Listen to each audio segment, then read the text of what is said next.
Welcome back to Power Breakfast. Now, this Saturday, the 8th of July, there's a very important event happening, and we want you to get all the details here. The Diabetes Walk 2017, in its 17th year, will be happening this weekend. So we just want to find out more about what it's like managing the disease, and also sort of what are the things to look out for in terms of symptoms and diagnosis. I've got two guests in studio with me.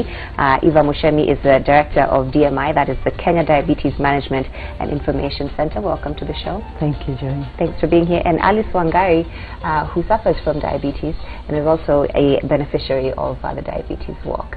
Karibu sana. Thanks.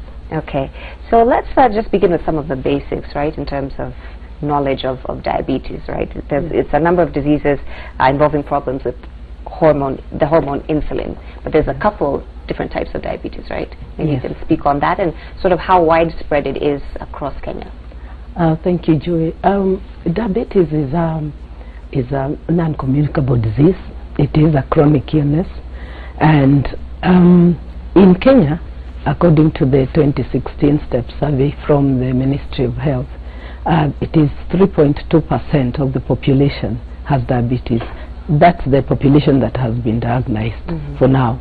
And we know that for every one case that has got diagnosis, we have two others who have not been diagnosed. That's the rule of the thumb, generally. And so we see that this is a real problem, because, you know, we still have problems with the communicable diseases. So we have a double burden in the country, with the two now competing against each other, competing for the resources that are still low. And so there is that big problem. And it is a disease with no cure, correct? Yes, it has no cure for now. Technological interventions are being still worked on, but you can manage and live a normal life. And people have lived a normal life because of the good management, getting correct education, getting correct information, what foods to avoid and how to eat the food, the amounts to eat, and physical activity, and avoiding tobacco use and alcohol. So people have lived to ripe old ages and have been useful in the community. We'll talk a bit more about that. I want to hear Alice's story.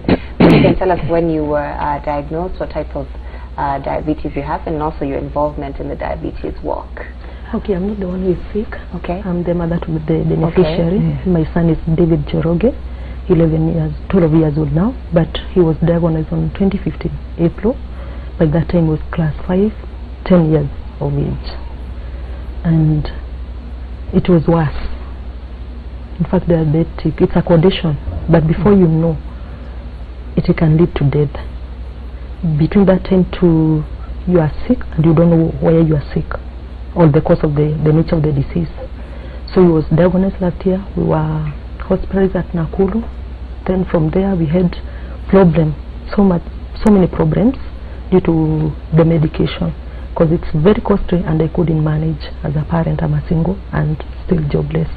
So I could not manage till I met DMI last year. What type of diabetes was he? My son is type 1 diabetic. We have two types, type 1 and type 2. Type 1, they are dependent fully on insulin injection, but type 2 dependent on the other tablets, that is medication. Listening to Alice's story, it's obvious that this disease does not discriminate based on age. So what are some of the symptoms, and how does the diagnosis process happen? And you've also mentioned that some people are living with this disease and don't even know it. So what brings someone into the hospital?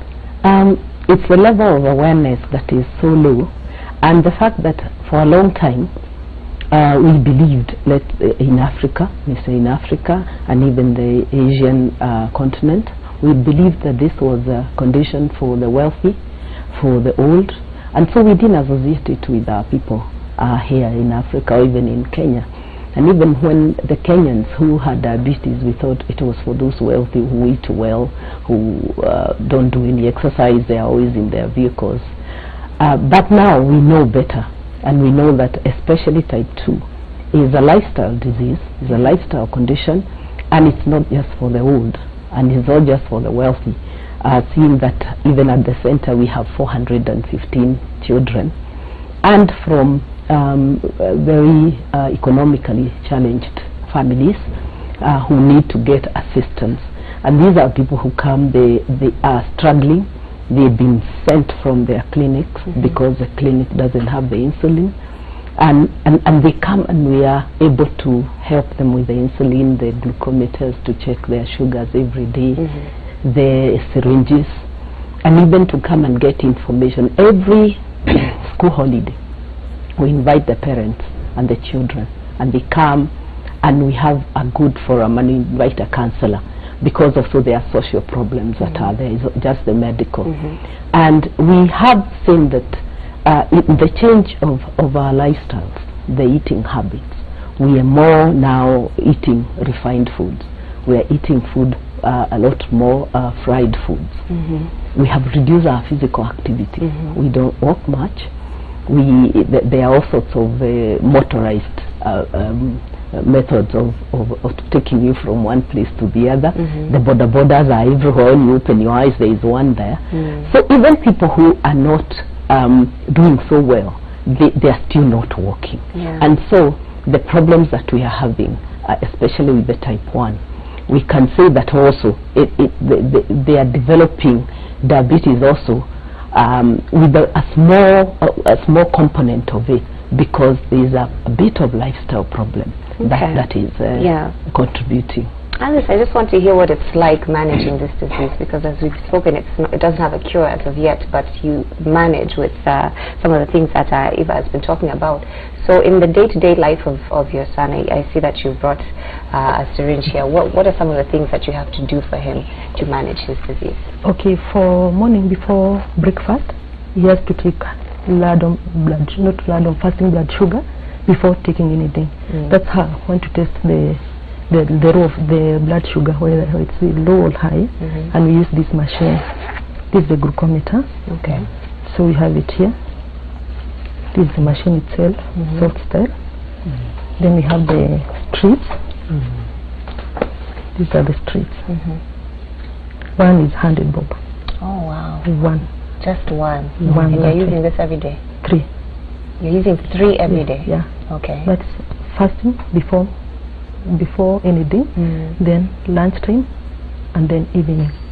Evening is ladum blood sugar to see the amount of sugar that is being corrected. Okay. So 3 of them, that is 300. Then we have the whatever you call it, the pen to track the blood from these fingers. These 3 or these 3.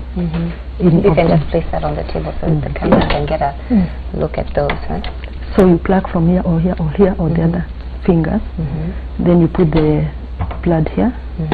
Then you do the demo. Yes. Or you can. Okay. Then you put the blood here. Into that machine? Yeah, here. Then you till it here. Yeah. Okay. Yes. So this, and here is the silage. One silage is 20 shillings, and you cannot use it for 2 days. It's for 1 day. Wow. So diabetic, it's very costly to manage. Yeah. So this is 300 plus 20 bob per day. Insulin, I didn't come with the insulin. Insulin per bottle is between 6,000 to 1,500, and he uses 1 bottle per month. Wow. So managing the diabetic for a month are allowed 10,000. That's medication. Yeah. Wow. How is the average Kenyan affording this, or accessing insulin, or getting a hold of these tools that Alice was just spoken about? It is a big problem, but there are steps that are being taken. We're talking with the counties also, because now this is under the counties, the health provision, and we are asking them to put it in there when they draw their strategy, their plan, to make sure that non-communicable diseases, where diabetes falls, is a big component, because we've seen the diabetes, the cancers, the heart diseases, respiratory diseases, they become rampant. So we're asking the counties, please put this in your strategy.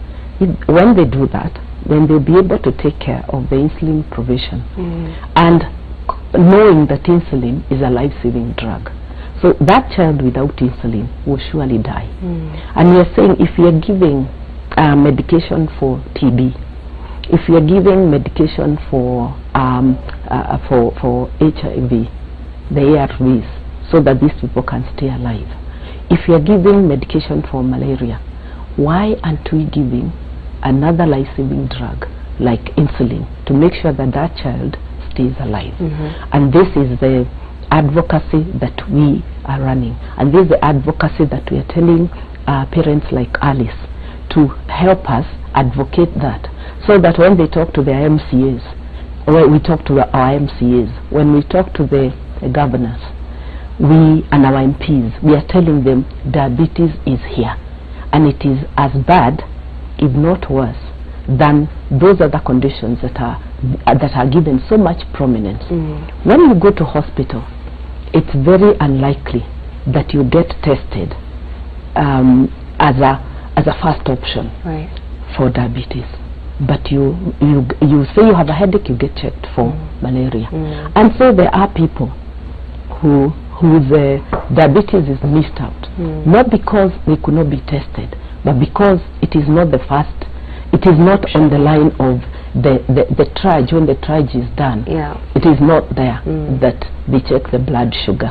And we are also advocating on that. We are advocating that all pregnant mothers, once they go to the antenatal clinic, on the first visit, they must get checked for diabetes in pregnancy. Why? Because there are mothers who develop diabetes in pregnancy, and there are complications that occur. They could get a miscarriage, they could get an abnormal baby.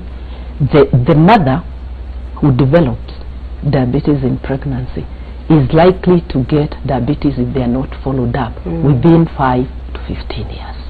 So, I just want to find out from Alice, in case there's other mothers watching who maybe are concerned that their children might be suffering from this disease, or are in the beginning stages of managing it like you are. What would you like to tell that mother who's concerned for their child at this point? Okay, I'll talk in two perspectives. One is for the child who is not diabetic. It's very vital for every, not even a child, every person to go for diabetic check after every 3 months. Then watch your diet and exercise. People say that those people with diabetic, they should take this type of food. But that food for the diabetic people, it is the food that should be taken by any other person, not even for diabetic. That is person number one. Person number two, if you are diabetic, there are so many children who are dying there. In fact, last April, March, I met a parent who said that he saw me on TV last year, in Oro TV, and he has a child who is dying, a girl in class 4. They don't know what to do. He cannot afford medication. And so the mother is waiting for the child to die. And so I contacted the mother, and I gave her the number of ELIC for DMI, Eric Omondi, and now the child is stable. Yet another one came. My son is in Kabete. He's David Joroge, class 7, Kabete Vet Lab, Odiro. Then last term, there came another son, another boy, class 4. He was diagnosed, and the sugars were high, 60. Wow. From hospital to school with 60, so the boy is abnormal. Up to that level, the person is abnormal. He doesn't have medication, so my son was the doctor to that boy to do the blood sugars. Your son of 10 years? Yeah, he is 12 now, and he's normal now. So I would like to tell, in fact we are advocating, we are doing the advocacy and awareness with my son all over the country. Wherever we get those children, we connect them to the DMI. And it's very important that this walk is taking place. So I just want to talk about the actual walk happening this Saturday. Maybe you can just give us the details on what will be available there. Are there screenings? How can people get involved? Yes. Before I go on to that, you had asked what are the symptoms that or what makes you aware, because one is awareness, why people don't even seek medical assistance or even go for testing, and it's because the awareness level is so low. And again, like I said about the medication and why it is not available, it is the same thing. When you look at the resources that are allocated to non-communicable diseases. And I'm not saying don't give money to communicable, but I think there is a fair way of doing it, seeing how non-communicable diseases are taking hospital beds, are using a lot of resources to treat or even just to manage. And the symptoms that, like type 1, it's very dramatic because the pancreas has totally failed, so they have no insulin, so they can't stay long without going to hospital. But type 2, the one that diabetes where people are over maybe 35 years, you can stay with it for even 10 years because it is, and remember, diabetes is not painful until you get the complications, and that's when you start noticing. Okay, our time is just about up, so I just want to talk about the walk quickly. Okay. Yeah, maybe you can give us those details of what's happening on Saturday. Okay, on Saturday we have the diabetes walk. It's the 17th year, and every year we portion some money in the center for the children who have diabetes. And we have 415. We have a partner, we have partners to help us with that. But the work money, we also get the children who cannot be fitted into the program.